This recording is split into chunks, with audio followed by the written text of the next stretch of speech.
को दिखाई दे रहा है 3, ये आदरणीय विकास तिवारी सर ने अपने हाथों से बनाया है।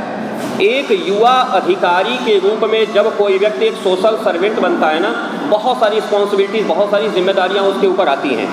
उन सारी जिम्मेदारियों को निभाने के क्रम में जब हमें यह अनुभव हो जाता है कि हमारी अपने समाज के प्रति और अपने दैनिक कार्य व्यवहार के प्रति क्या जिम्मेदारी है, तो वह व्यक्ति युवा अधिकारी के पद को सुशोभित करता है। मैं आपको घोषणा भी करता हूं, इसके साथ साथ सूचना भी देता हूं कि आदरणीय अजीत कुशवाहा जी भी बहुत जल्दी युवा अधिकारी के रूप में हम सभी के बीच में होंगे। आपने आग्रह किया है आज के कार्यक्रम का विषय प्रवेश कराने के लिए। मैं अत्यंत सम्मानित मंच का आदर करते हुए, चूँकि मंच पे लक्ष्मण पुरस्कार विजेता और राष्ट्रीय युवा पुरस्कार विजेताओं की अप्रतिम सूची बनी हुई है, श्रीमान अजीत त्रिपाठी जी भी हमको दिखाई दे गए थे, और राष्ट्रीय सेवा योजना जो कि महाविद्यालय स्तर पर बच्चों के अंदर स्वतः स्फूर्त प्रेरणा जागृत करती है, उसके कार्यक्रम अधिकारी भी उपस्थित हैं। डॉक्टर विवेक मेरे बहुत अभिन्न मित्रों में से हैं। अभी इसके पहले नोडल अधिकारी का दायित्व उनके ऊपर था जब हम लोग सभागार में आया करते थे। पंच प्रण, प्रण का मतलब होता है संकल्प। प्रण का मतलब क्या होता है? संकल्प। हमें संकल्प लेना है कि हमें ऐसा देश क्या विकसित भारत बनाने में मदद मिल सकती है।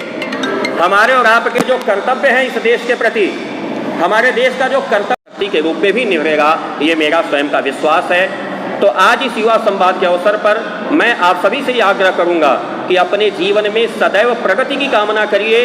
अपने पास जितना है उतने को संभालिए, जो नहीं है उसको पाने की इच्छा करिए। अपना विकास करिए, समाज का विकास करिए, राष्ट्र का विकास स्वतः होगा। आप सभी को शुभकामनाएं। एक बार पुनः बहुत सारा अभिनंदन।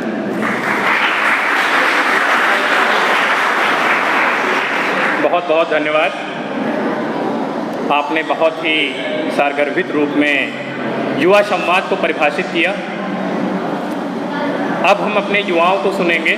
बहुत सारे हमारे युवा साथी जो इंतज़ार कर रहे हैं, हम उनको सुनना चाहेंगे। तो वाइब्रेंट एकेडमी के कुछ बच्चे हमारे। सभी सम्मानित जन, निर्णय मंत्रियों को मेरा प्रणाम। मेरा नाम अनंत मिश्रा, वाइब्रेंट एकेडमी से कक्षा 9वीं का छात्र हूँ।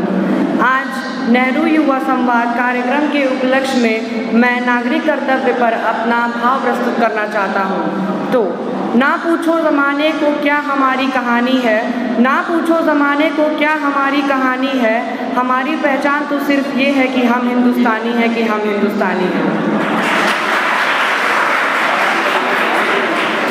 हम सभी सामाजिक प्राणी हैं तथा समाज अधिकारों एवं कर्तव्यों के समुचित प्रयोग द्वारा ही विकास की राह पर अग्रसर हो सकते हैं। महात्मा गांधी ने भी कहा था कि जो व्यक्ति अपने कर्तव्यों को ठीक प्रकार से पूरा करता है, उसे अधिकार अपने आप ही मिल जाते हैं। अधिकारों के सुंदर एवं आकर्षक संसार की शोभा कर्तव्यों से ही है। राज्य के अधिकार ही नागरिकों के कर्तव्य हैं तथा नागरिकों के अधिकार ही राज्य के कर्तव्य हैं। यदि राज्य तथा सरकार अपने कर्तव्यों का पालन भली भांति करे तो नागरिक भी अपने अधिकारों का समुचित प्रयोग कर सकेंगे। यदि नागरिक अपने कर्तव्यों को ठीक प्रकार से पूरा करेंगे तो राष्ट्र भी उन्नति होगा।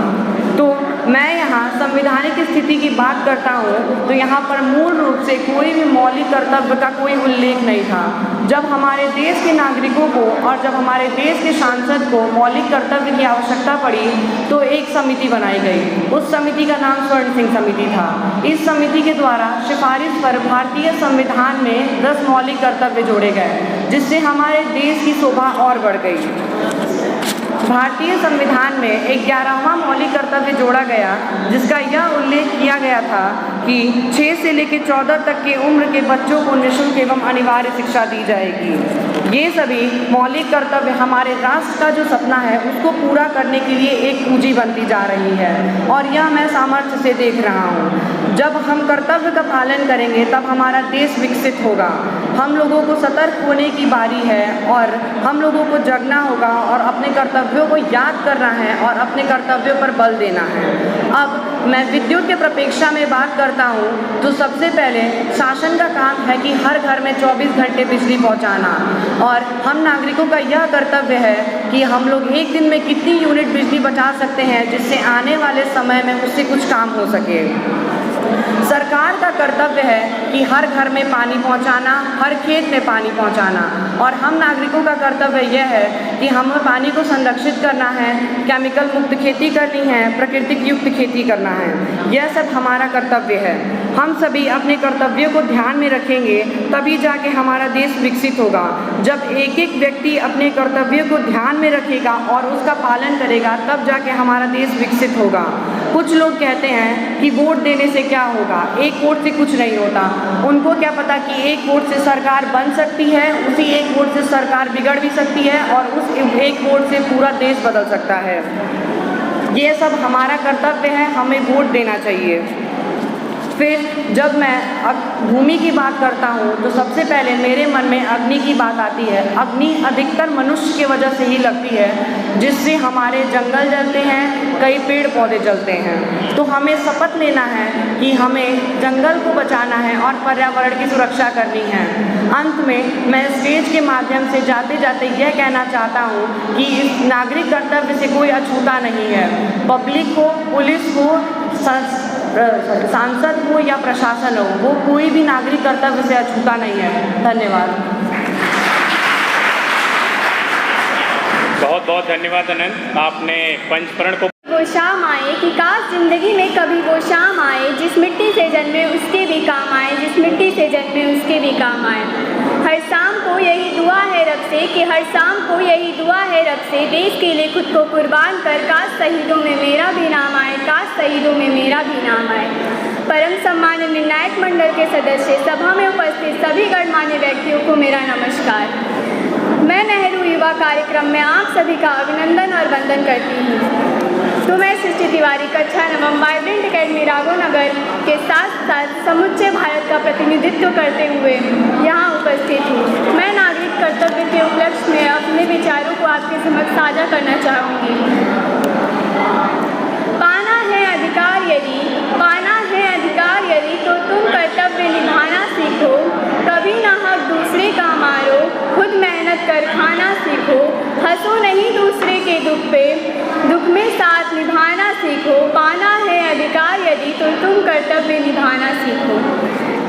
आज़ादी की लौ तो 1857 में ही जग चुकी थी, जो मसाल बनकर 1947 हमारे देश को आज़ाद कराती है। मैं संवैधानिक स्थिति की बात करूंगी, जो मूल रूप से यहाँ पर कोई भी मौलिक कर्तव्यों का उल्लेख नहीं किया गया था। फिर हमें हमारे देश को, हमारे देश की संसद को जब मौलिक कर्तव्यों की आवश्यकता महसूस हुई तो फिर एक समिति गठित की गई, जिस समिति का नाम था सरदार स्वरण सिंह समिति। इस समिति के द्वारा 42 संविधान संशोधन 1976 के तहत हमारे राष्ट्र के संविधान में कुल 10 मौलिक कर्तव्य जोड़े गए, जिससे हमारे देश की शोभा और भी बढ़ जाती है। 86वें संविधान संशोधन के तहत 2002 में हमारे देश में कुल 11 मौलिक कर्तव्य जोड़े गए, जिसमें ये उल्लेख किया गया है कि 6 से 14 वर्ष के बच्चों को निःशुल्क शिक्षा कराई जाएगी। मैम, अभी ये सभी मौलिक कर्तव्य हमारे राष्ट्र की जो सपना है उसको पूरा करने की पूंजी बनती जा रही है, और ये सब मैं सामर्थ्य से देख रही हूँ। मेरे प्यारे साथियों, मैं 5वीं प्राण शक्ति की बात करना चाहूँगी, जो है नागरिक कर्तव्य। नागरिक कर्तव्य के बारे में मैं बात करूँगी। जिन जिन देशों ने कुछ प्रगति की है, कुछ प्राप्त किया है, उनके बारे में मेरे मन में एक ही बात उभर कर आती है, जो है अनुशासित जीवन, और दूसरा कर्तव्यों के प्रति समर्पण। अनुशासित जीवन और कर्तव्यों के प्रति समर्पण। हम सब की बारी आ गई है कि हम अपने कर्तव्यों के प्रति सचेत हो जाएं और हम सभी अपने कर्तव्य को याद कर उस पर बल दें। मैं अपने दर की प्रत्यक्ष की बात करना चाहूँगी कि शासक का काम है हमें हमारे घरों में बिजली पहुँचाना, तो नागरिकों का यह कर्तव्य बनता है कि हम एक दिन में कितने यूनिट बिजली बचा सकते हैं। हमारे मौलिक कर्तव्य कुछ इस प्रकार से हैं। तो पहला यह है कि समस्त भारतीय नागरिकों को संविधान का सम्मान करना होगा और उसे सर्वमान्य मानकर उसका पालन करना होगा। इसके साथ ही साथ तिरंगे का सम्मान और आदर करना होगा।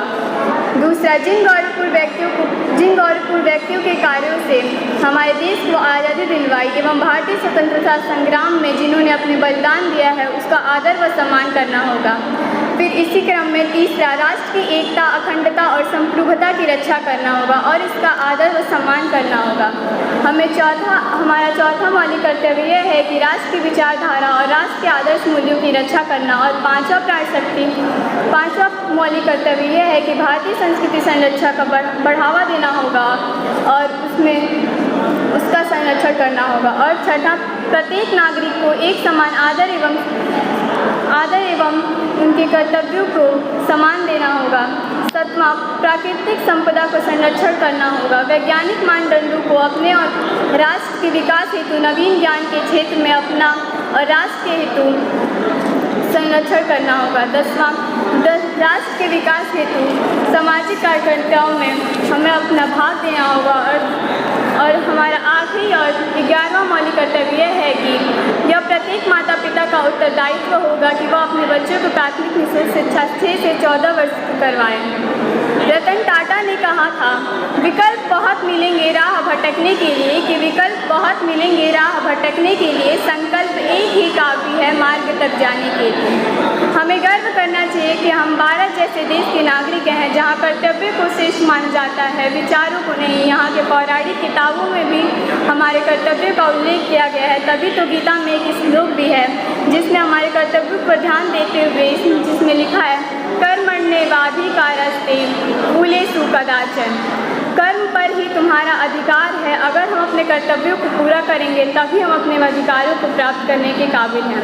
ऐसे ही हमारे देश के संविधान ने भी अपने नागरिकों को मूल अधिकारों के साथ कुछ कर्तव्य का भी निष्पादन करने की आशा की है, क्योंकि हमारे देश के कर्तव्य से समृद्ध राष्ट्र बनता है। इसलिए देश के प्रति हर एक नागरिक अपने देशभक्ति को प्रमाण अपने मूल कर्तव्य को निभा कर दे सकता है। मैं अंत में यही कहना चाहूँगी, जय हिंद, जय भारत। धन्यवाद। जो इसके लिए कुछ कर जाए उसे ही महान कहते हैं। भारत देश विज्ञान की ओर तेजी से प्रगति कर रहा है। बात करें हम शिक्षा के क्षेत्र में तो आजकल लोग घर बैठे ही शिक्षा प्राप्त कर सकते हैं। इंटरनेट के आधुनिक युग में बच्चों से लेकर नौजवान सभी शिक्षित हो गए हैं। लोग पढ़ाई करके अच्छी से अच्छी शिक्षा प्राप्त कर सकते हैं। आजकल हम देखें तो आधुनिक युग में बहुत सारे कार्य कंप्यूटर एवं ऑनलाइन के द्वारा किए जा रहे हैं। बहुत सारी जगह जैसे कि bank, railway, hospital, school, college, सभी जगह कंप्यूटर एवं ऑनलाइन का बहुत ज़्यादा उपयोग होने लगा है, जिससे लोगों को कई तरह की सुविधाएं भी मिली हैं। ये सभी सुविधाएं हमें विज्ञान ने दी हैं। विकसित भारत में विज्ञान का बहुत ही ज़्यादा महत्वपूर्ण योगदान रहा है। हमारा भारत देश और भी आगे विकसित होगा तो इसमें भी जरूर ही विज्ञान का महत्वपूर्ण भूमिका रहेगी। हमारे इस विकसित भारत देश में तेजी से हर एक क्षेत्र में प्रगति हुई। स्वास्थ्य सेवाएं भी तेजी से विकसित हुई। अपनी आज़ादी को हम हरगिज़ मिटा सकते नहीं। सर कटा सकते हैं लेकिन सर झुका सकते नहीं। देश की सरकार ने कई ऐसी योजनाएं भी बनाई हैं जिनके जरिए गरीब लोगों को आवास उपलब्ध हो सके, साथ में ज़रूरतमंद लोगों को उनकी ज़रूरतें भी पूरी की जाए। गरीब लोगों को कई तरह की सुविधाएं भी मिली। देश में कई नई नई योजनाएं भी शुरू की गई। वास्तव में हमारा भारत देश 21वीं सदी का विकसित भारत है। जरूर ही भारत देश तेजी से विकसित होगा। कोई भी लक्ष्य बड़ा नहीं, जीता वही जो डरा नहीं। यदि कड़ी मेहनत आपका हथियार है तो सफलता आपकी गुलाम हो जाएगी। जय हिंद, जय भारत। धन्यवाद। बहुत बहुत धन्यवाद बेटा। विशिष्ट अतिथि और हमारे बहनें और हमारे युवा भाइयों को मेरा बहुत बहुत नमस्कार। सबसे पहले मैं अपना परिचय देना चाहता हूँ। मेरा नाम सूर्य प्रताप पांडे है। मैं कक्षा 10वीं का छात्र हूँ और मैं वाइब्रेंट एकेडमी की तरफ से आप लोग के बीच में प्रस्तुत हूँ। मैं आज पंच प्रण के एक विषय गुलामी की हर सोच से मुक्ति पे अपनी बात रखूंगा।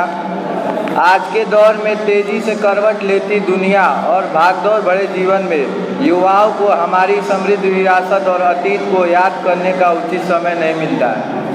यह पहल भारतीय सेना के जवानों द्वारा किए गए बलिदान का एक प्रमाण है और इससे युवा उनके वीरतापूर्वक कार्यों से अवगत होंगे। इसमें कोई दो राय नहीं है कि देश के शूरवीरों को इस तरह से सम्मान केवल अंडमान निकोबार में ही नहीं बल्कि देश के हर कोने में मिलना चाहिए। भले ही किसी द्वीप का नाम रखना हो या फिर किसी शहर का। मार्ग या नामांकन संस्था का अहम बात यह भी है कि हमारे यशस्वी प्रधानमंत्री जी ने पिछले ही कुछ वर्षों में गुलामी की हर सोच से मुक्ति का एक प्रण हम लोग को दिया है। जैसे कि औरंगजेब रोड का नाम बदलकर missile man doctor APJ Abdul Kalam road का नाम रखा गया है और रेस कोर्स रोड का नाम बदलकर लोक निर्माण मार्ग रखा गया है और 75वें आज़ादी दिवस के अमृत महोत्सव पर इंडिया गेट के सामने लगी डॉक्टर जॉर्ज पंचम की प्रतिमा को हटाकर और नेताजी की प्रतिमा लगाई गई है। तो हम लोग का एक ही कर्तव्य है कि हम युवा भाइयों को नेहरू युवा संगठन जैसा एक खुला मंच मिलना चाहिए जिसमें हम अपनी बातों का साझा कर सकें और अपनी बात को पूरे युवा भाइयों में अपनी बात को रख सकें। तो मैं सभी से बहुत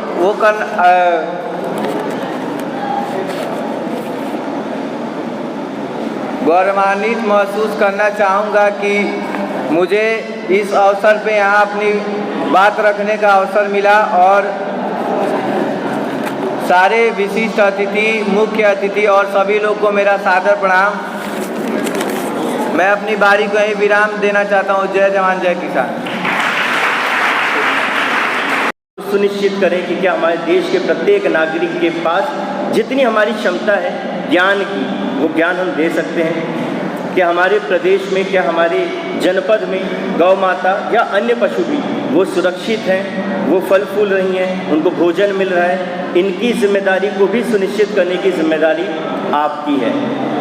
तो आप सभी युवाओं से, जितने भी युवा यहाँ उपस्थित हैं, जैसा आज़ाद जी ने भी बहुत अच्छे तरीके से अपना वक्तव्य दिया, उस बात को आप लोग चरितार्थ करें, समझें कि आपकी जिम्मेदारियाँ क्या हैं, उन जिम्मेदारियों को पूरा फुलफ़िल करें।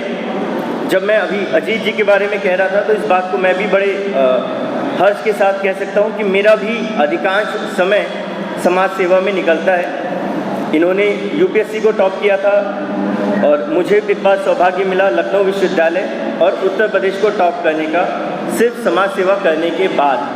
तो आपको जितना समय मिलता है कोशिश करें कि आप समाज में जाएं, बाहर जाएं, सेवा करें और समाज सेवा को समाज सेवा की बजाय अपनी सोशल रिस्पॉन्सिबिलिटी समझें, सामाजिक दायित्व समझें, अपनी जिम्मेदारी समझें, उस जिम्मेदारी का पालन करें। और आप विश्वास करिए कि आप सभी भी अपने जीवन में हम सभी लोगों से बहुत आगे बढ़ेंगे और हो सकता है कि हमें आने वाले समय में आपसे बहुत कुछ सीखने को मिले। तो बस इन्हीं सब वाणियों के साथ मैं एक अंतिम पंक्ति, एक अंतिम कविता मैं जो युवाओं के साथ हमेशा पढ़ता हूँ वो पढ़ूँगा और अपनी वाणी को समाप्त करूँगा कि वह खून कहो किस मतलब का जिसमें उबाल का नाम नहीं, वह खून कहो किस मतलब का आ सके जो देश के काम नहीं, वह खून कहो किस मतलब का जिसमें जीवन न रवानी हो, जो परवश होके बहता है वह खून नहीं वह पानी है, वह खून नहीं वह पानी है। भारत माता की जय। बहुत बहुत धन्यवाद आदरणीय दुर्गेश जी और माननीय सांसद महोदय का स्वागत और अभिनंदन इस प्रांगण में। हाँ, और मैं आदरणीय मुख्य अतिथि महोदय से आग्रह करता हूँ कि आज का कार्यक्रम चूँकि दीप प्रज्वलन और स्वामी विवेकानंद जी के चित्र पर माल्यार्पण के माध्यम से शुभारंभ किया जाना है, क्योंकि बात युवाओं की है, युवा संवाद कार्यक्रम, तो इसलिए आप सब तालियों के साथ इस प्रांगण को गुंजायमान करते हुए अपनी तालियों को अनवरत बजाते रहेंगे।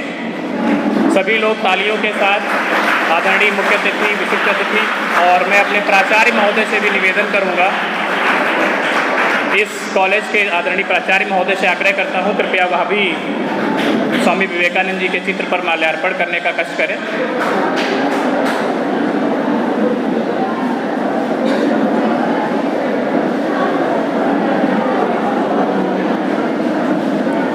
दीप प्रज्वलन और स्वामी विवेकानंद जी के चित्र पर माल्यार्पण के माध्यम से इस कार्यक्रम का शुभारंभ किया जा रहा है।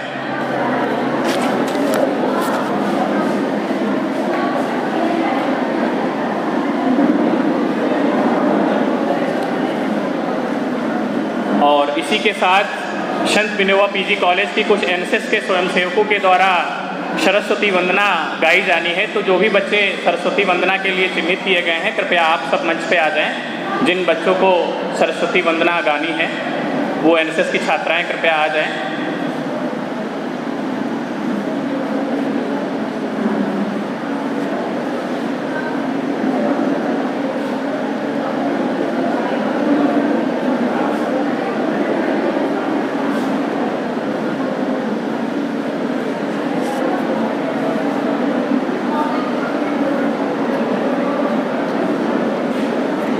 आप लोग अभी सर आके बैठ जाएंगे।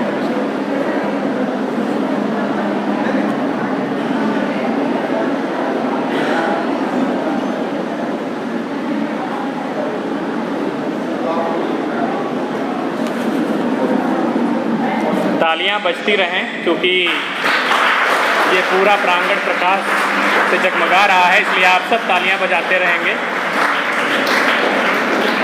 और मैं अपने अतिथियों से आग्रह करूंगा कि कृपया मंच पर स्थान ग्रहण करने का कष्ट करें। परम आदरणीय सांसद महोदय एवं इस विद्यालय के प्राचार्य महोदय एवं हमारे सम्मानित अतिथिगण, आप सभी से आग्रह है कृपया मंच पर स्थान ग्रहण करने का कष्ट करें।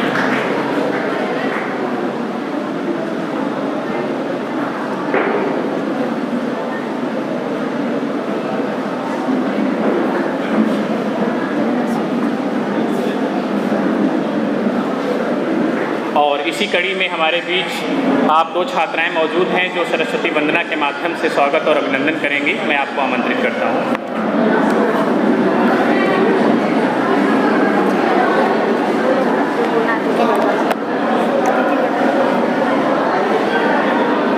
यहाँ उपस्थित अतिथिगण का हार्दिक अभिनंदन एवं वंदन करते हैं। हमारे समस्त उपस्थित भाई और बहनों का भी वंदन करते हैं।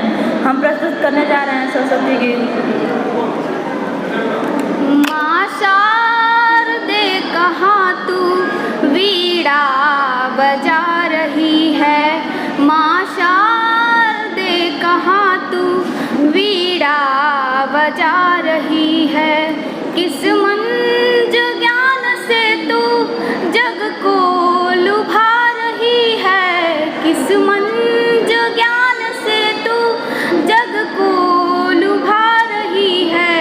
किस भाव में भवानी तू मगन हो रही है, तू मगन हो रही है। विनती नहीं हमारी क्यों माँ तू सुन रही है, क्यों माँ तू सुन रही है। किस भाव में भवानी तू मगन हो रही है, तू मगन हो रही है। हम दीन बाल कब से विनती सुना रहे हैं, विनती सुना रहे हैं। चरणों में तेरे माता सर को झुका रहे हैं, सर को झुका रहे हैं। माँ शारदे कहाँ तू वीणा बजा रही है, वीणा बजा रही है। किस मंज ज्ञान से तू जग को लुभा रही है, जग को लुभा रही है। जय हिंद जय भारत। बहुत बहुत धन्यवाद। अब स्वागत की अगली कड़ी में हम अतिथियों का स्वागत बैच लगाकर और पुष्प देकर करेंगे। तो मैं अपने नेहरू युवा केंद्र के राष्ट्रीय युवा स्वयंसेवकों से आग्रह करूंगा, कृपया आप सभी आदरणीय अतिथि महोदय को बैच लगाकर और पुष्प देकर उनका स्वागत और अभिनंदन करें। लगा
मैं आग्रह करूंगा कि युवाओं की दुनिया के अध्यक्ष और राष्ट्रीय युवा पुरस्कार विजेता भाई अजीत कुशवाहा जी माननीय सांसद महोदय को बुके भेंट करके उनका अभिनंदन करेंगे, उनका स्वागत करेंगे।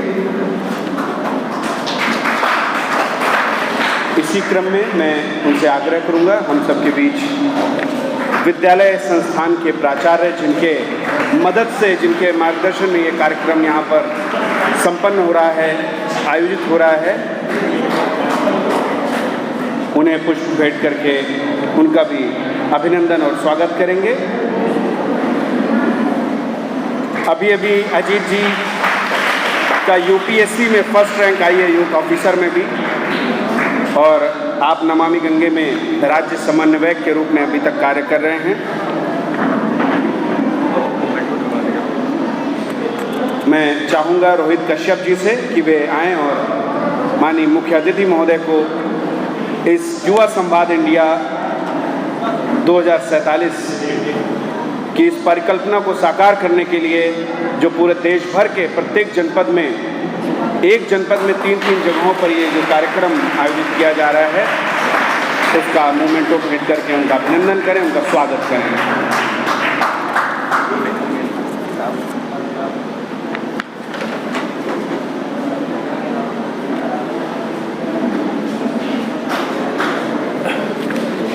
व्यक्ति निर्माण से राष्ट्र निर्माण एक ऐसी पुस्तक जिसमें बखूबी मैं युवाओं की दुनिया के उपाध्यक्ष श्री अमरेंद्र यादव जी से आग्रह करूंगा कि वो इस विद्यालय के प्राचार्य श्री अर्जुन मिश्रा सर को स्मृति चिन्ह भेंट करें।